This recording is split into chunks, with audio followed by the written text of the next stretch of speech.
Okay, so thank you for taking that time to dig into that. So I bet you want to kind of talk about that, but hang on to that for a second because we're going to go through a little bit more to help you kind of formulate it in your brain, and then we're going to have a chance to kind of share it.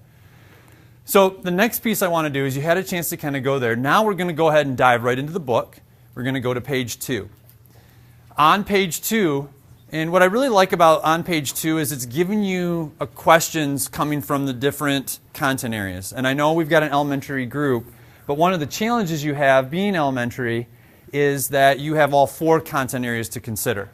So I think this is a good exercise in that you get a chance to see them from the different perspectives of the different content areas, if you will. So what I'd like you to do, as it says up here, I want you, now that you have answered those questions and you've got some thinking around it, run that thinking up against the provided samples on page 2. Once you've kind of run that back and forth, I want you to take a stab at a definition or adjusting what you've written, or if you want to try your own essential question, something along that line. Just kind of play with it, but what we're going to try to do is kind of really end up with a definition overall. So what is an essential question to you? You identified critical components. You now get a chance to see some samples. Now I want you to write maybe just a 2-sentence, 3-sentence definition of what an essential question is, just based on your own prior knowledge and what you see in these models.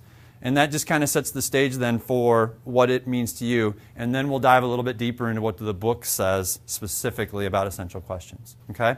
So I'm going to give you 5 minutes this time. Look through the samples on page 2.